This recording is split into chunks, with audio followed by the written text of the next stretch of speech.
Vamos a dar inicio a la clase número 3 y vamos a tocar en esta oportunidad los temas Constitución Nacional y Supremacía Constitucional. Vamos a arrancar entonces por el tema de la Constitución Nacional. Nos tenemos que preguntar qué es una Constitución. Es decir, todos los estados tienen una Constitución. La pregunta sería entonces, ¿qué es? Una respuesta es común que se puede encontrar en la cartilla y en cualquier texto de derecho constitucional, es que la Constitución es la ley más importante que tiene un Estado, ¿no? De ahí que se la denomina Carta Magna o ley fundamental o ley primera. En efecto, todos los estados comienzan a organizarse siempre a partir de esa ley que es la Constitución. Pensemos nosotros que Argentina nace como Estado independiente 1810, 1816, pero recién en el año 1853, es decir, prácticamente casi un poco más de 40 años después, se da su constitución y ahí podemos decir que termina de organizarse. Es decir, una constitución es algo muy importante para un país, ¿no? Es la gran ley. ¿Por qué es esto? Porque la Constitución en general lo que hace es establecer los derechos básicos más importantes que se le va a reconocer a los habitantes de esa nación y organiza todo lo que tiene que ver con el gobierno, ¿no? En el caso argentino con el gobierno nacional y con las provincias. Es por ello que nuestra Constitución tiene básicamente tres partes. El preámbulo, en el cual se establecen las aspiraciones, los deseos que busca el Estado argentino. Es muy común, posiblemente ustedes lo habrán estudiado en el secundario, ¿no?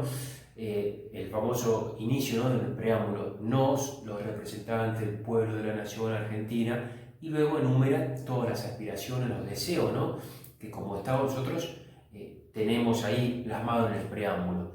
Y luego tiene otras dos partes de la Constitución, la parte dogmática, en la cual están los derechos y garantías. Ahí en la primera parte tenemos enunciados, como les digo, los derechos básicos de las personas, y luego tenemos la segunda parte que es la orgánica, ¿no? Orgánica en el sentido de órganos, es decir, de los órganos de gobierno. Ahí se establece básicamente, se organiza el gobierno nacional con 3 poderes, las facultades que tiene cada uno de los poderes, y también se menciona obviamente a las provincias, ¿no? Y también a los municipios, pero sobre todo gobierno nacional y provincia. Es decir, esas son las 3 partes que tiene nuestra Constitución: preámbulo, parte dogmática y parte orgánica. Ahora bien, siguiendo con el tema, el otro tema que tenemos que ver hoy es el de la supremacía constitucional. En efecto, a modo de introducción vamos a decir lo siguiente. Nosotros hemos dicho en la clase número 1 que cuando hablamos de derecho en sentido objetivo nos referimos al conjunto de normas jurídicas. Ahora bien, piensen ustedes que en Argentina hay miles, pero miles de normas jurídicas.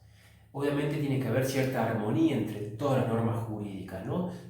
Tiene que haber cierto orden en ese ordenamiento jurídico, porque de lo contrario sería todo un caos, ¿no? Una provincia podría dictar una norma que vaya en contra de la Constitución Nacional, a su vez alguna legislatura podría ir en contra de su constitución provincial. Es decir, entre todas las normas que hay en Argentina tiene que haber un orden, es decir, cierta previsibilidad. Entonces, para ello es que los estados adoptan lo que se denomina supremacía constitucional, que surge justamente de sus mismas leyes.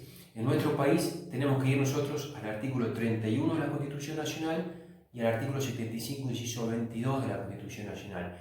En el artículo 31 de la Constitución Nacional lo que se nos dice es que esta Constitución, las leyes que se dictan en su consecuencia y los tratados con las potencias extranjeras son la ley suprema de la nación. Es decir, ahí en ese artículo 31 ya nos está diciendo la Constitución es la ley suprema, ¿no? Y el artículo 75, inciso 22 cobra mucha importancia en nuestro país a partir del año 1994, última vez que se reformó nuestra Constitución Nacional.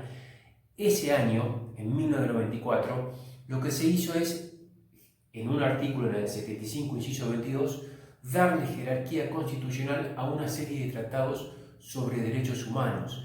Es por ello que hoy en día, cuando en Argentina se habla de supremacía constitucional, ya no se habla tan solo de la Constitución como la ley primera o ley suprema, sino que se habla de lo que se denomina bloque constitucional. Es decir, en la pirámide, en la cúspide de la pirámide, vamos a tener como norma suprema a un bloque constitucional.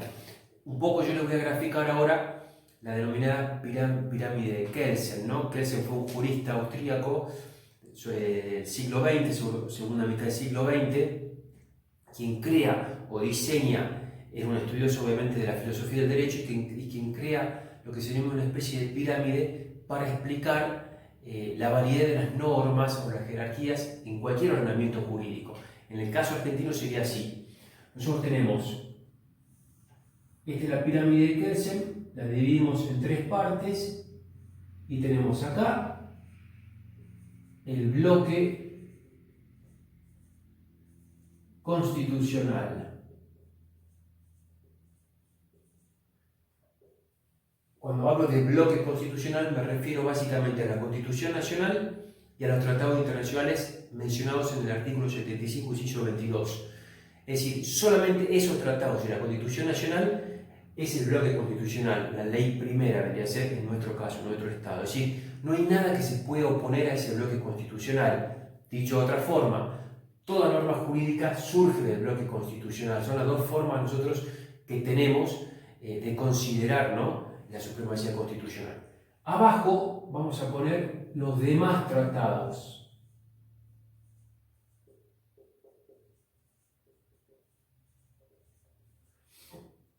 Piensen que Argentina constantemente está celebrando tratados internacionales. Bueno, ello está abajo del bloque constitucional, pero arriba de las leyes. Esta sería entonces nuestra pirámide de Kelsen, del orden jurídico argentino, ¿no? Por supuesto, la pirámide va hasta el final, y acá nos podríamos encontrar nosotros acá abajo las leyes con reglamento, luego con decreto, inclusive podríamos llegar a sentencia, acto administrativo y seguir para abajo, ¿no? Pero un poco esto es la razón de la supremacía constitucional, radica en generar cierta armonía, cierto orden. Ustedes fíjense que es muy común en las noticias ver o escuchar que se ha declarado la inconstitucionalidad de una norma. Eso significa que cuando una ley contraría el bloque constitucional, esa ley va a dejar de tener validez para el caso concreto, por supuesto, ¿no? Por ejemplo, ¿qué pasaría, y se los dejo para que ustedes lo piensen, qué pasaría si la escuela de la policía, todos los años cuando comienzan las inscripciones, pone como requisito que solamente pueden ingresar a la escuela aquellos que profesen la religión católica? Piensen cómo se sentiría alguien que profesa la religión judía, judía o musulmana u otro tipo de religión, cuando el bloque constitucional a nosotros nos garantiza la libertad de culto. Entonces, ahí tenemos un reglamento, ¿no? El reglamento, por ejemplo, de la escuela de la policía, que estaría contrariando, iría en contra del bloque constitucional. Entonces, en ese caso, esa cláusula del reglamento sería inconstitucional o anticonstitucional, ¿no? Un juez la podría declarar inválida para el caso concreto, ¿no? Bueno, nosotros con esto, básicamente, en la próxima clase, ya para terminar la primera parte de la unidad 1, vamos a ver un tema que se los dejo pensando para que lo vayan para la próxima clase. ¿Habría algo acá arriba de la cúspide? Es decir, todo esto son normas jurídicas, normas escritas. La pregunta es, ¿se podría poner algo acá? Esto se lo dejo entonces para que lo piensen para la clase número 4, que vamos a ver ius naturalismo y ius positivismo.